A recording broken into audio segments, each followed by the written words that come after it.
C.H. Spurgeon preached this message on November 28, 1858, at the Music Hall of the Royal Surrey Gardens. It is entitled, Satan's Banquet. The text is found in John chapter 2, verses 9 and 10. The governor of the feast called the bridegroom, and said unto him, Every man at the beginning doth set forth good wine, and when men have well drunk, then that which is worse. But thou hast kept the good wine until now. The governor of the feast said more than he intended to say, or rather, there is more truth in what he said than he himself imagined. This is the established rule all the world over, the good wine first, and when men have well drunk, then that which is worse. It is the rule with men, and have not hundreds of disappointed hearts bewailed it?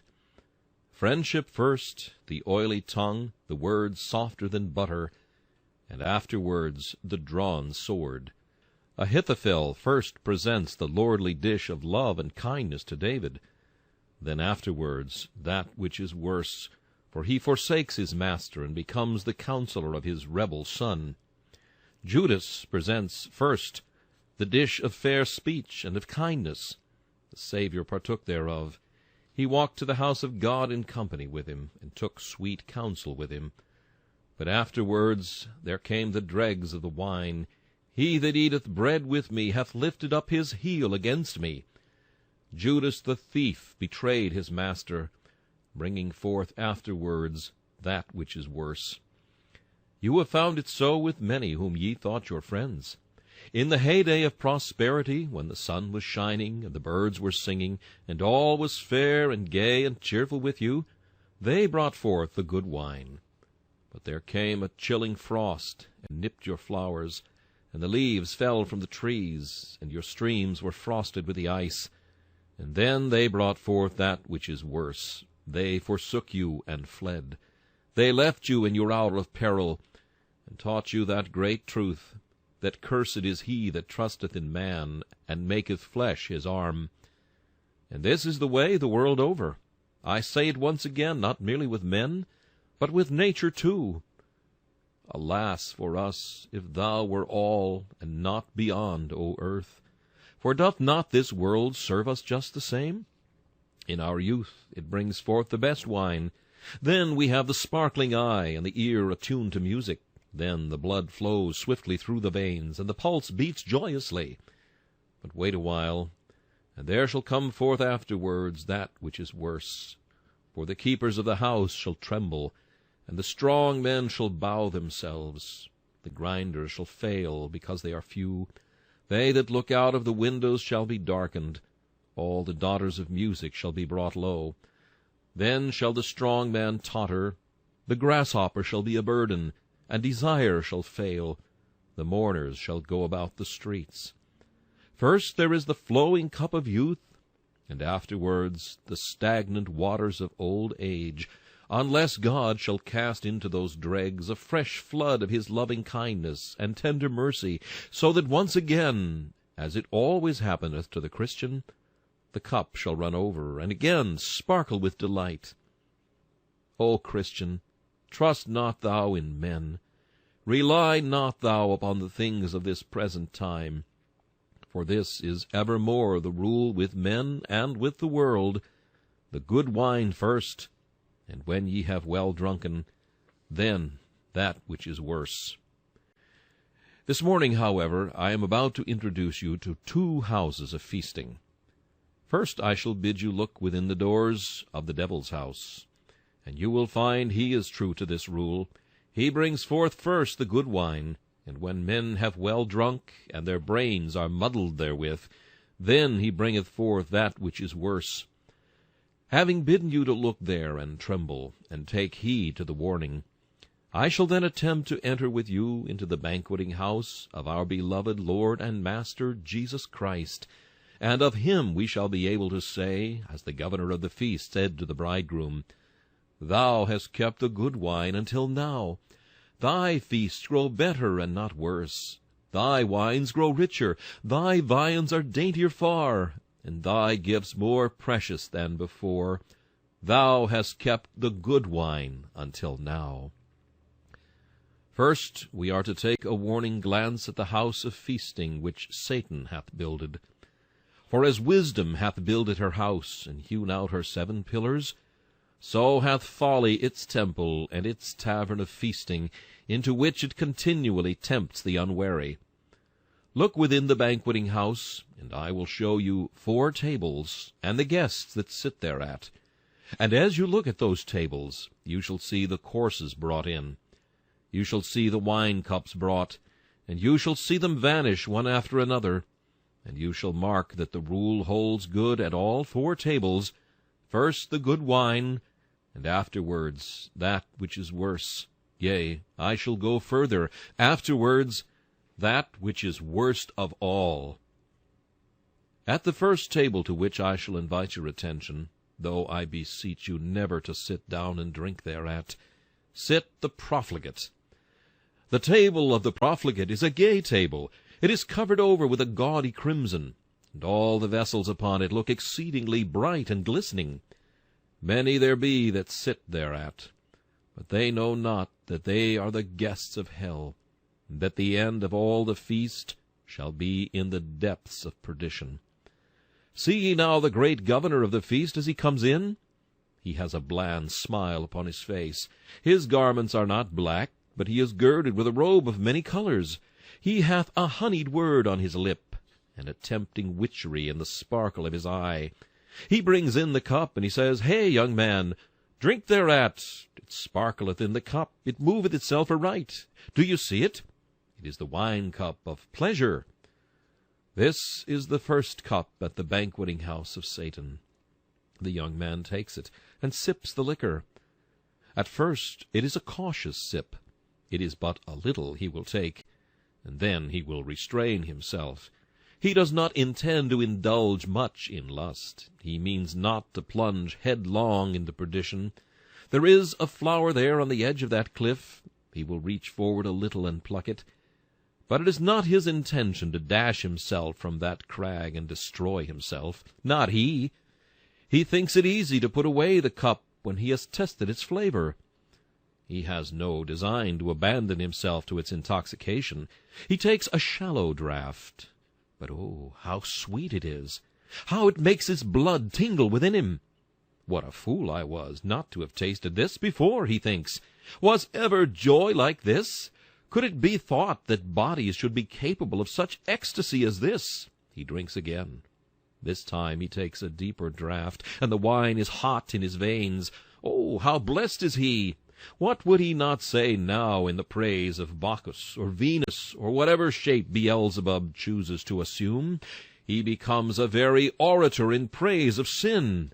It is fair, it is pleasant. The deep damnation of lust appeareth as joyous as the transports of heaven. He drinks, he drinks, he drinks again, till his brain begins to reel with the intoxication of his sinful delight. This is the first course. Drink, O ye drunkards of Ephraim, and bind the crown of pride about your head, and call us fools because we put your cup from us. Drink with the harlot, and sup with the lustful. Ye may think yourselves wise for so doing, but we know that after these things there cometh something worse. For your vine is the vine of Sodom, and of the fields of Gomorrah. Your grapes are grapes of gall, the clusters are bitter. Your wine is the poison of dragons, and the cruel venom of asps. Now, with a leer upon his brow, the subtle governor of the feast riseth from his seat. His victim has had enough of the best wine. He takes away that cup, and he brings in another, not quite so sparkling. Look into the liquor. It is not beaded over with the sparkling bubbles of rapture. It is all flat, dull, and insipid. It is called the cup of satiety. The man has had enough of pleasure, and like a dog he vomits, though like a dog he will return to his vomit yet again. Who hath woe? Who hath redness of eyes? They that tarry long at the wine. I am now speaking figuratively of wine as well as literally. The wine of lust bringeth the same redness of eyes. The profligate soon discovers that all the rounds of pleasure end in satiety. What, says he, what more can I do? There I have committed every wickedness that can be imagined, and I have drained every cup of pleasure. Give me something fresh. I have tried the theatres all round.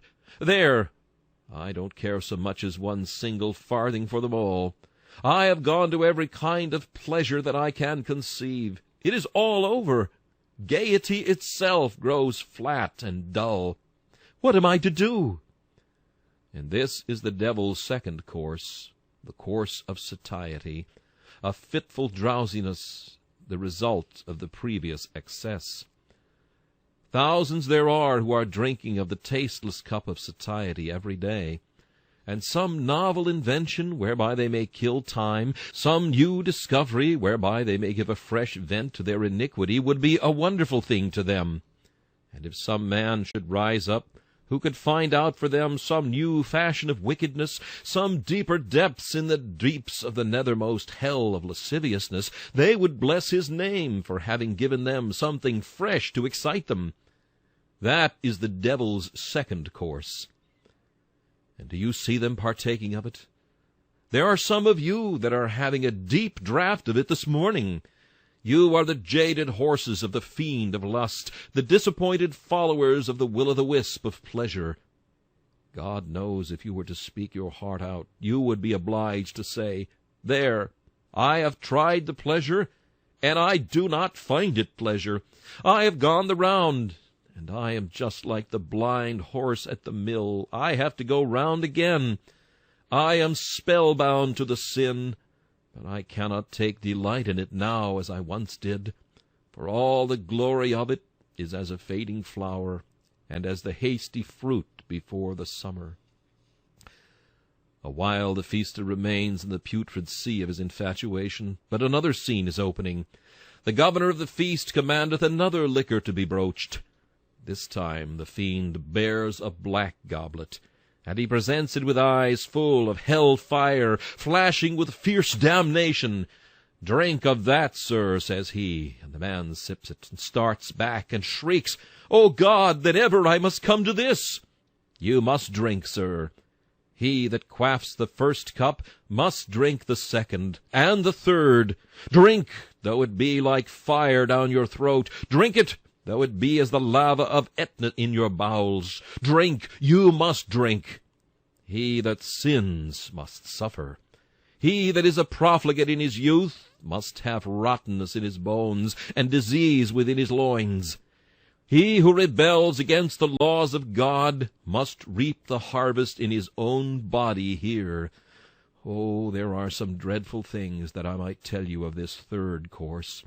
Satan's house has a front chamber, full of everything that is enticing to the eye and bewitching to the sensual taste. But there is a back chamber, and no one knoweth, no one hath seen the whole of its horrors. There is a secret chamber where he shovels out the creatures whom he himself destroyed, a chamber beneath whose floor is the blazing of hell, and above whose boards the heat of that horrible pit is felt. It may be a physician's place, rather than mine, to tell of the horrors that some have had to suffer as a result of their iniquity. I leave that. But let me tell the profligate spendthrift that the poverty which he will endure is the result of his sin of extravagance. Let him know also that the remorse of conscience that will overtake him is not an accidental thing that drops by chance from heaven. It is the result of his own iniquity. For depend upon it, men and brethren, sin carries an infant misery in its bowels, and sooner or later it must be delivered of its terrible child. If we sow the seed, we must reap the harvest. Thus the law of hell's house stands. First the good wine, then afterwards that which is worse. The last course remains to be presented. And now, ye strong men who mock at the warning, which I would fain deliver to you with a brother's voice, and with an affectionate heart, though with rough language, Come ye here, and drink of this last cup. The sinner has at the end brought himself to the grave. His hopes and joys were like gold put into a bag full of holes. They have all vanished, vanished forever.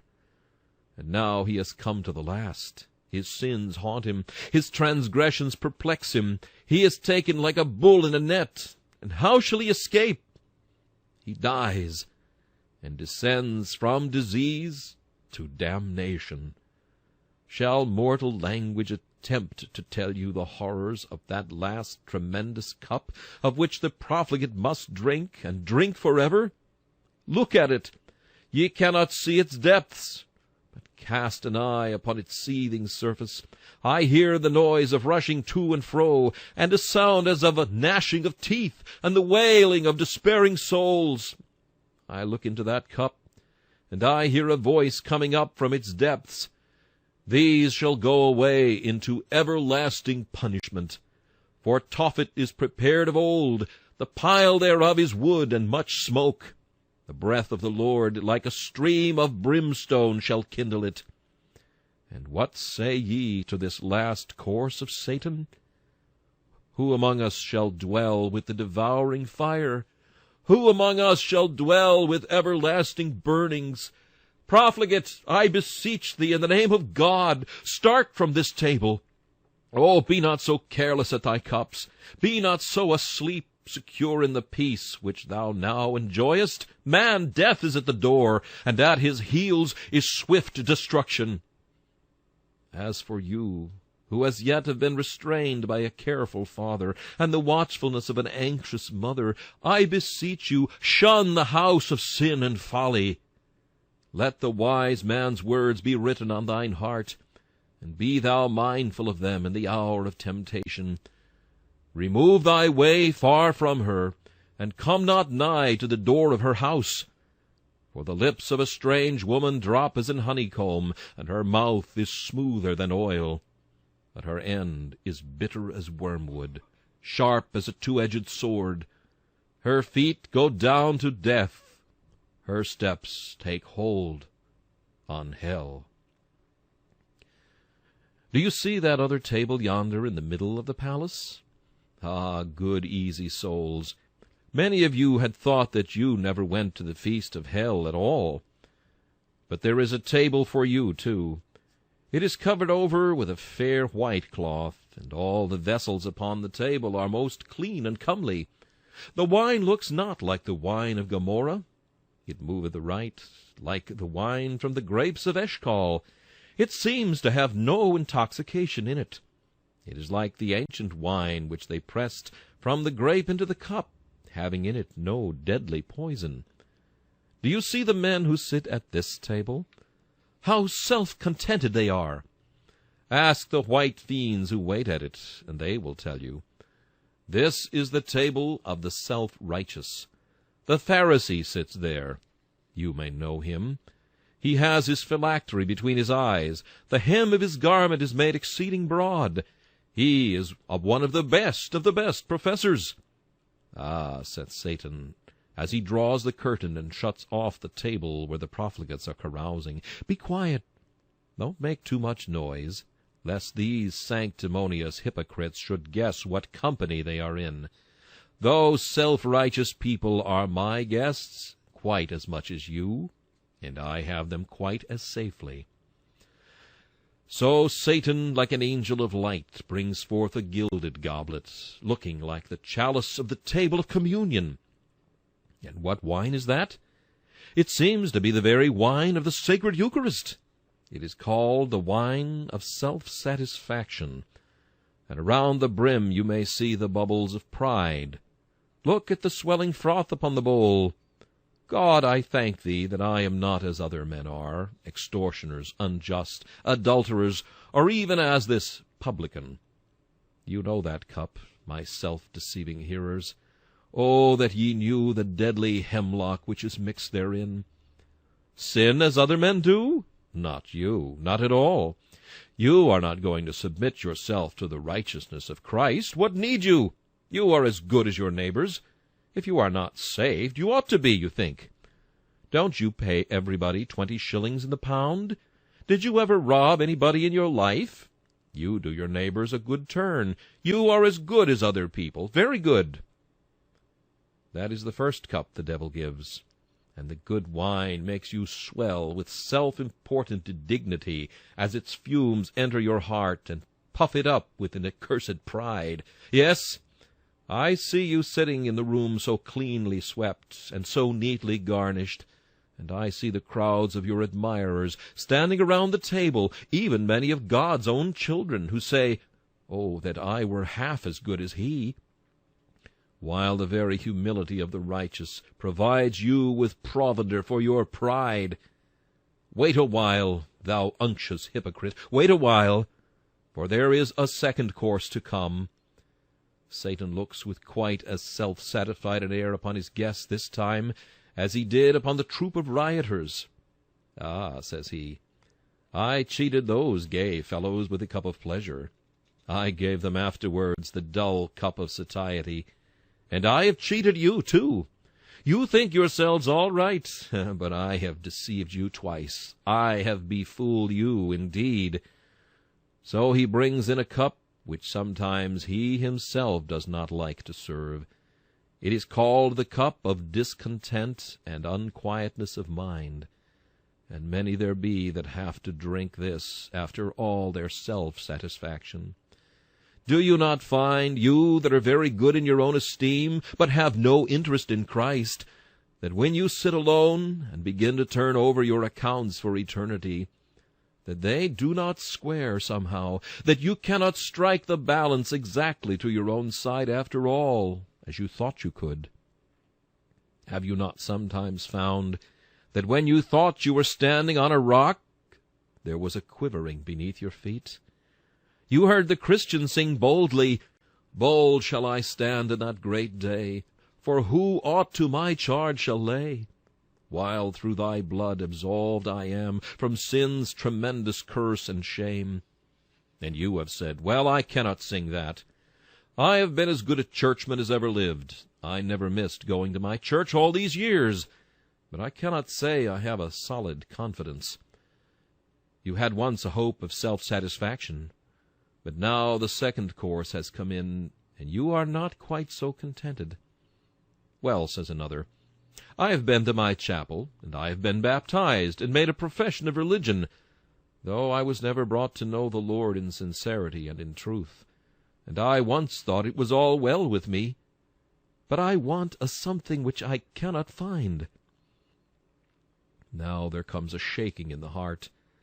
It is not quite so delightful as one supposed to build on one's own righteousness.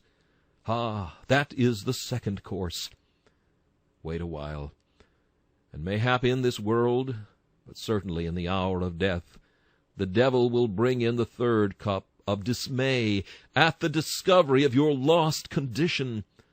How many a man who has been self-righteous all his life has at the last discovered that the thing whereon he placed his hope had failed him.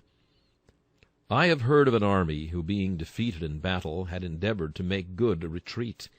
With all their might the soldiers fled to a certain river, where they expected to find a bridge, across which they could retreat and be in safety.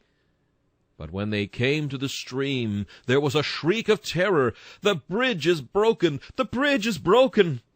All in vain was that cry, for the multitude hurrying on behind pressed upon those that were before and forced them into the river until the stream was glutted with the bodies of drowned men. Such must be the fate of the self-righteous. You thought there was a bridge of ceremonies, that baptism, confirmation, and the Lord's Supper made up the solid arches of a bridge of good works and duties. But when you come to die, there shall be heard the cry, "The bridge is broken! The bridge is broken!" It will be in vain for you to turn round then. Death is close behind you. He forces you onward, and you discover what it is to perish through having neglected the great salvation and attempting to save yourself through your own good works. This is the last course but one, and your last course of all, the worst wine. Your everlasting portion must be the same as that of the profligate. Good as you thought yourself to be, inasmuch as you proudly rejected Christ, you must drink of the wine-cup of the wrath of God, that cup which is full of trembling. The wicked of the earth shall wring out the dregs of that cup and drink them.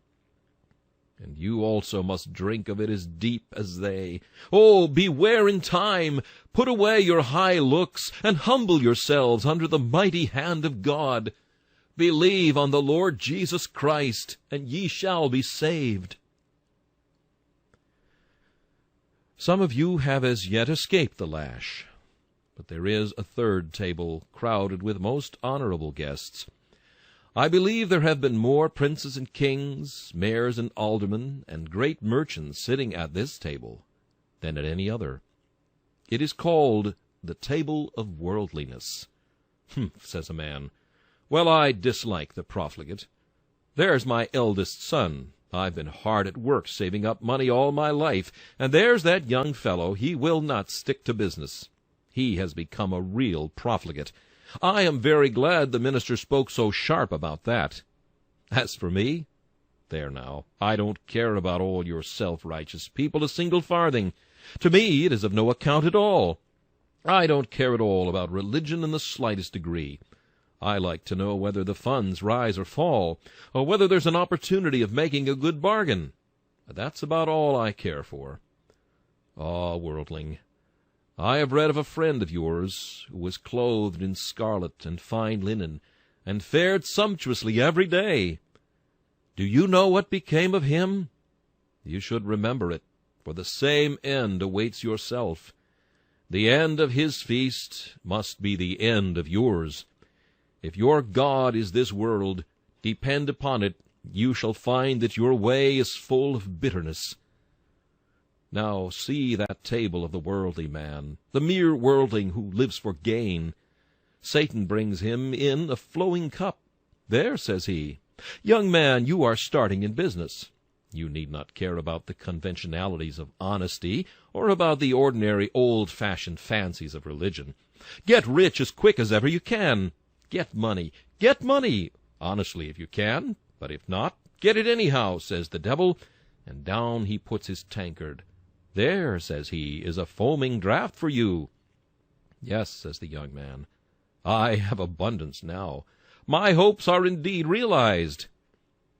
Here then you see the first and best wine of the worldling's feast, and many of you are tempted to envy this man. Oh, that I had such a prospect in business, says one. I'm not half so sharp as he is. I could not deal as he deals. My religion would not let me. But how fast he gets rich! Oh, that I could prosper as he does. Come, my brother, judge not before the time. There's a second course to come, the thick and nauseous draught of care. The man has got his money, but they that will be rich fall into temptation and a snare. Wealth ill-gotten, or ill-used, or hoarded, brings a canker with it that does not canker the gold and silver, but cankers the man's heart, and a cankered heart is one of the most awful things a man can have. Ah, see this money-lover, and mark the care which sits upon the heart. There is a poor old woman that lives near his lodge-gate. She has but a pittance a week, but she says, Bless the Lord, I have enough. She never asks how she is to live, or how she is to die, or how she is to be buried, but sleeps sweetly on the pillow of contentment and faith. And here is this poor fool with untold gold, but he is miserable because he happened to drop a sixpence as he walked along the streets, or because he had an extra call upon his charity, to which the presence of some friend compelled him to yield. Or perhaps he groans because his coat wears out too soon. After this comes avarice. Many have had to drink of that cup. May God save us from its fiery drops. A great American preacher has said, Covetousness breeds misery. The sight of houses better than our own, of dress beyond our means, of jewels costlier than we may wear, of stately equipage and rare curiosities beyond our reach, these hatch the viper brood of covetous thoughts, vexing the poor who would be rich, tormenting the rich who would be richer. The covetous man pines to see pleasure, is sad in the presence of cheerfulness.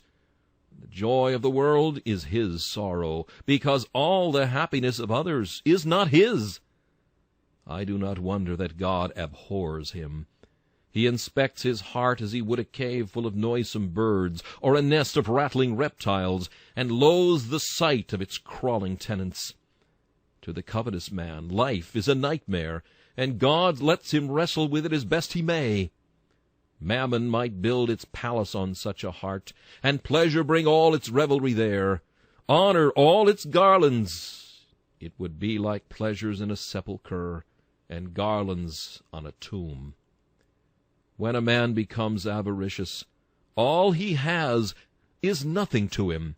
More, more, more, says he, like some poor creatures in a terrible fever, who cry, drink, drink, drink, and you give them drink, but after they have it, their thirst increases.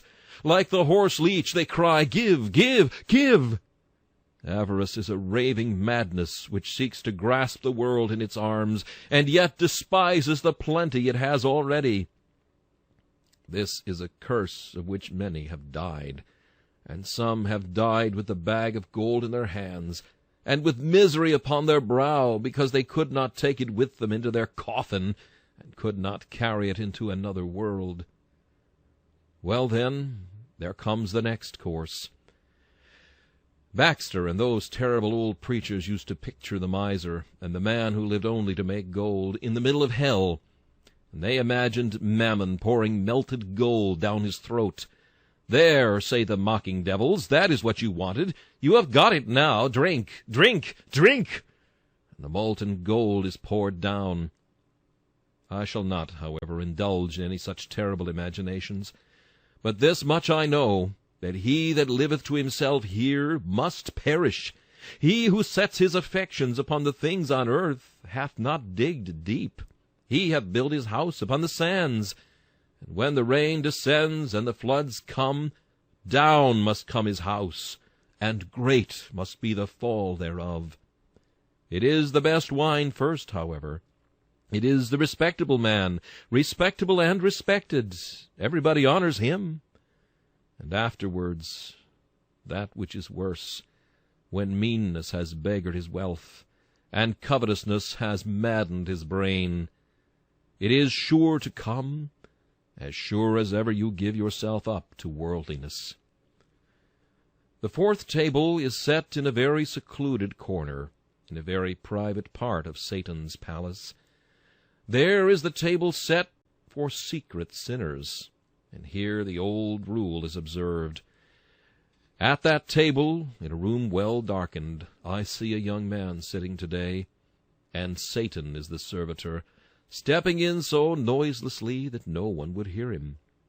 He brings in the first cup, and oh, how sweet it is! It is the cup of secret sin. Stolen waters are sweet, and bread eaten in secret is pleasant. How sweet that morsel, eaten all alone! Was there ever one that rolled so delicately under the tongue? That is the first.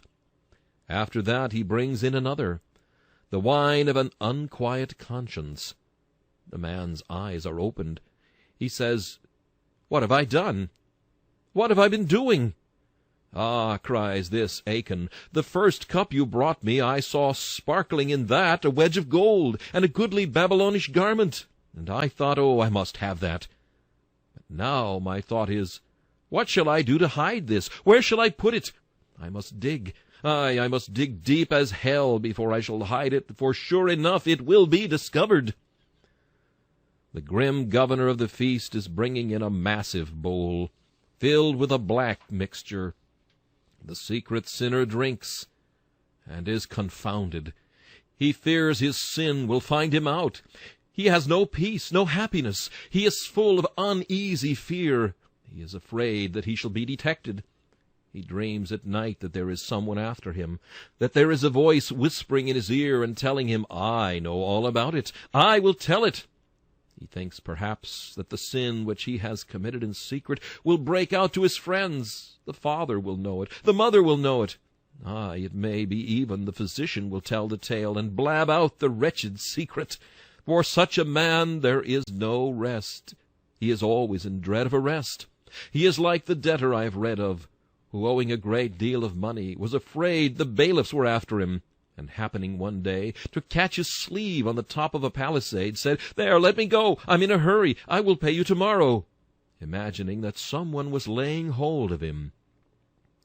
Such is the position in which the man places himself by partaking of the hidden things of dishonesty and sin. Thus he finds no rest for the sole of his foot for fear of discovery. At last the discovery comes. It is the last cup. Often it comes on earth, for be sure your sin will find you out, and it will generally find you out here. What frightful exhibitions are to be seen at our police courts, of men that are made to drink that last black draught of discovery, the man who presided at religious meetings, the man who was honored as a saint, is at last unmasked. And what says the judge, and what says the world of him? He is a jest, and a reproach, and a rebuke everywhere. But suppose he should be so crafty that he passes through life without discovery, though I think it is almost impossible. What a cup he must drink when he stands at last before the bar of God! Bring him forth, jailer! Dread keeper of the dungeon of hell, lead forth the prisoner! He comes. The whole world is assembled. Stand up, sir. Did you not make a profession of religion? Did not everybody think you a saint? He is speechless. But many there are in that vast crowd who cry, "We thought him so." The book is open. His deeds are read. Transgression after transgression, all laid bare. Do you hear that hiss? The righteous, moved to indignation, are lifting up their voices against the man who deceived them and dwelt among them as a wolf in sheep's clothing. Oh, how fearful it must be to bear the scorn of the universe! The good can bear the scorn of the wicked, but for the wicked to bear the shame and everlasting contempt which righteous indignation will heap upon them will be one of the most frightful things, next to the eternal endurance of the wrath of the Most High, which, I need not add, is the last cup of the devil's terrible feast, with which the secret sinner must be filled forever and ever. I pause now, but it is just to gather up my strength to beg that anything I may have said that shall have had the slightest personal bearing upon any of my hearers may not be forgotten. I beseech you, men and brethren, if now you are eating the fat and drinking the sweet of hell's banquet, pause, and reflect what shall the end be. He that soweth to the flesh shall of the flesh reap corruption. He that soweth to the Spirit shall of the Spirit reap life everlasting. I cannot spare more time for that, most assuredly. But you must pardon me while I occupy only a few minutes in taking you into the house of the Savior, where he feasts his beloved. Come and sit with us at Christ's table of outward providences.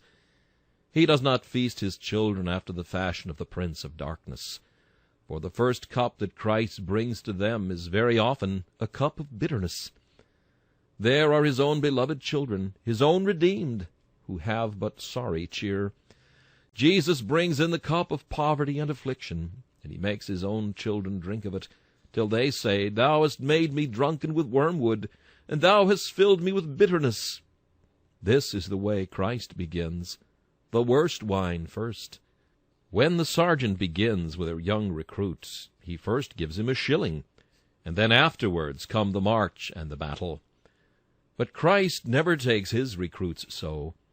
They must count the cost, lest they should begin to build and not be able to finish. He seeks to have no disciples who are dazzled with first appearances.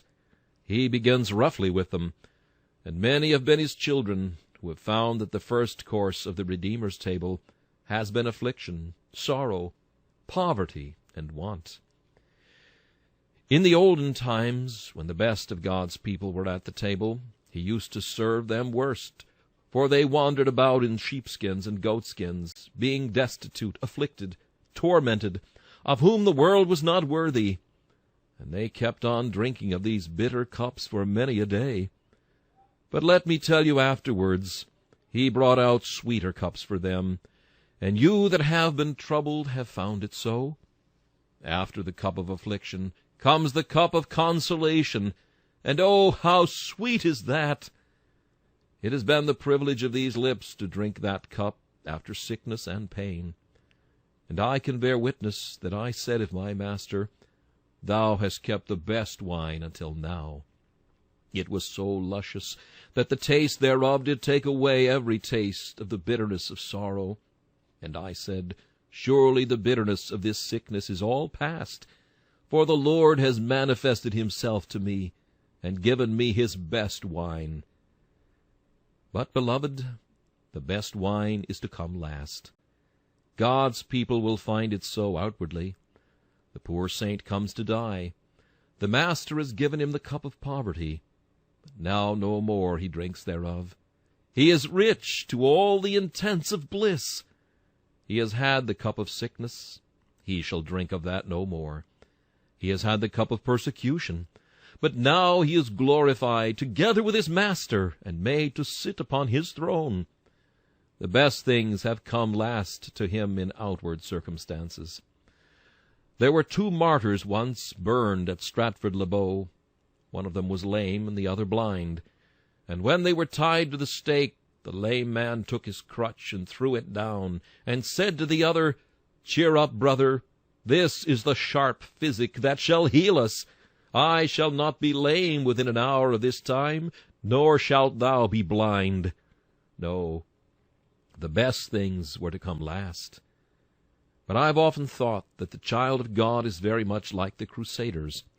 The Crusaders started off on their journey, and they had to fight their way through many miles of enemies, and to march through leagues of danger. You remember perhaps in history the story that when the armies of the Duke of Bouillon came in sight of Jerusalem, they sprang from their horses, clapped their hands, and cried, Jerusalem, Jerusalem, Jerusalem! They forgot all their toils, all the weariness of the journey, and all their wounds, for there was Jerusalem in their sight.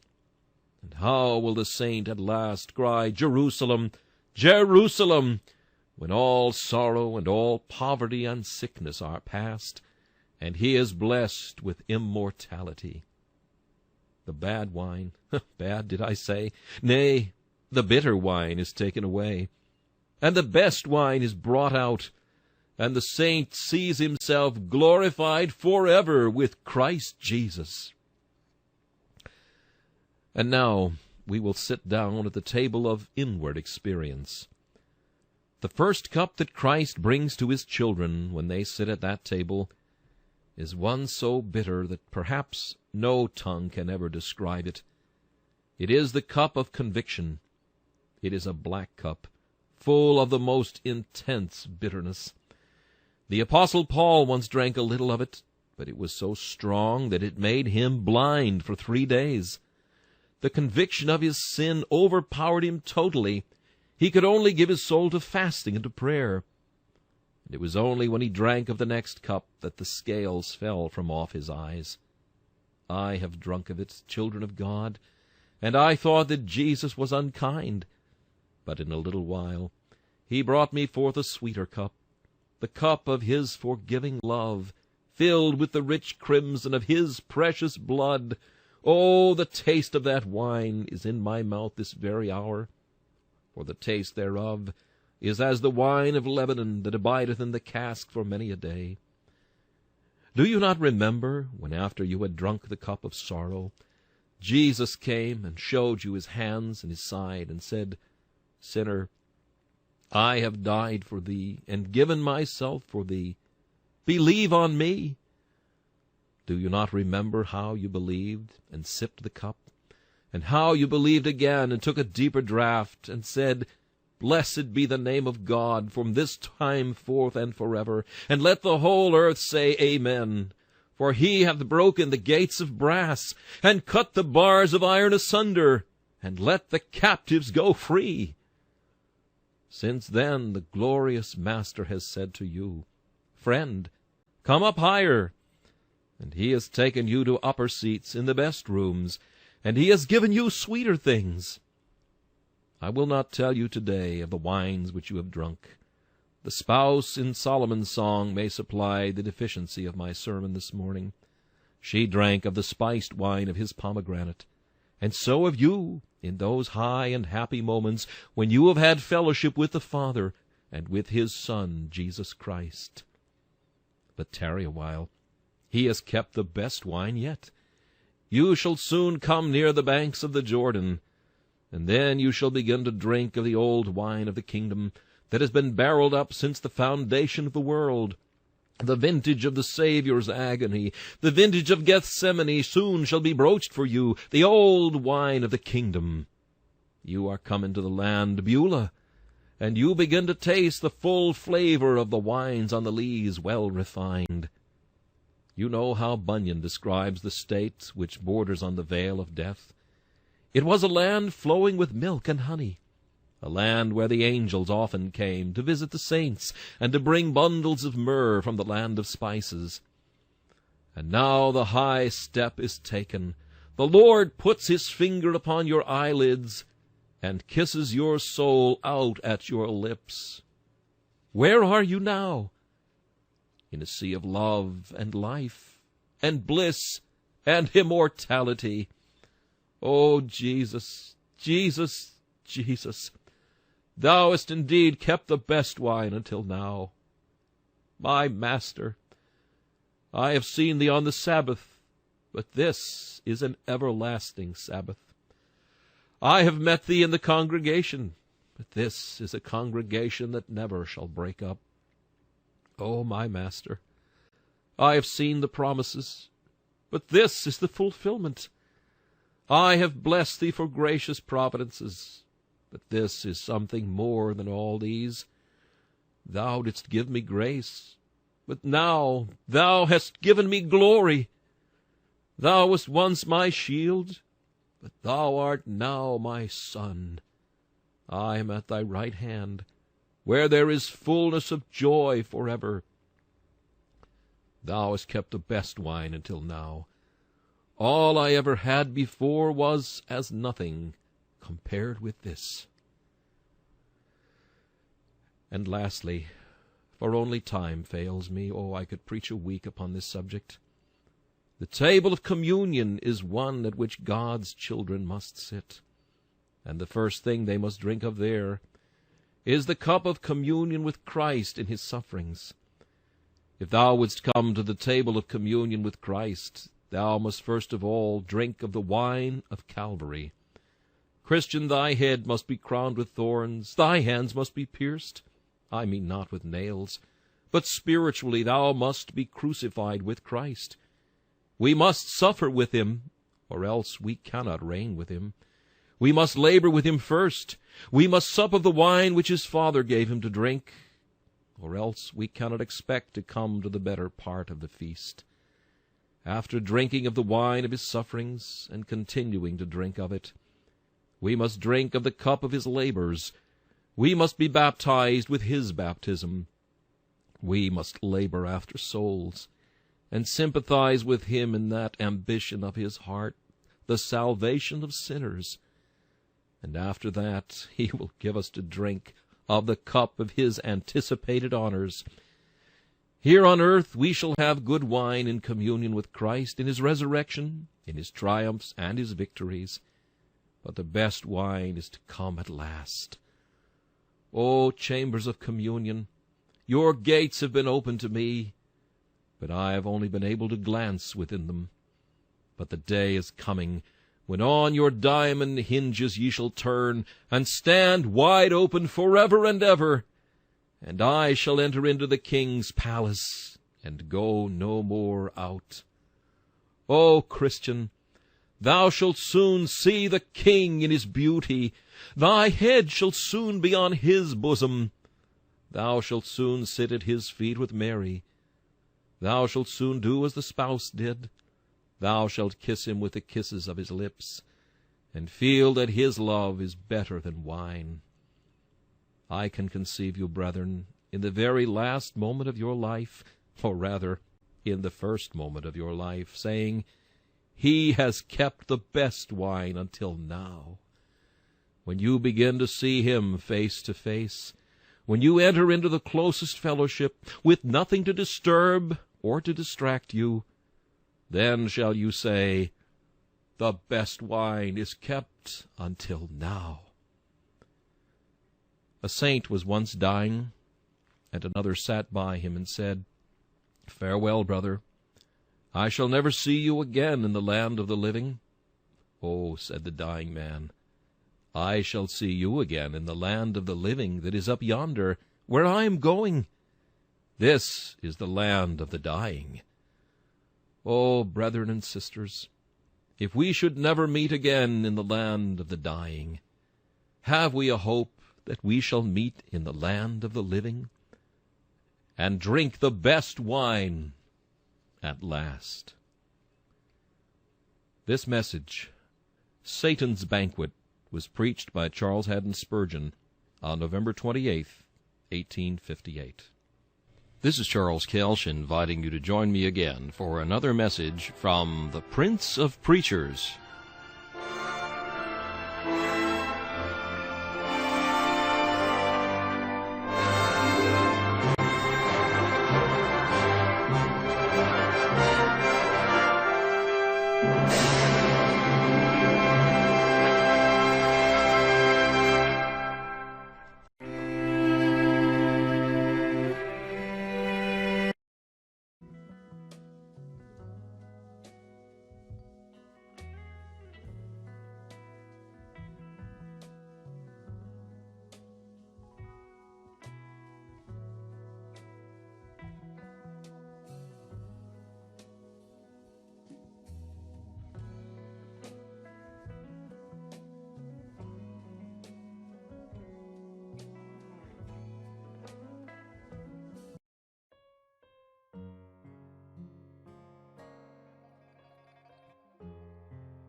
Another sat by him and said, Farewell, brother. I shall never see you again in the land of the living. Oh, said the dying man, I shall see you again in the land of the living that is up yonder, where I am going.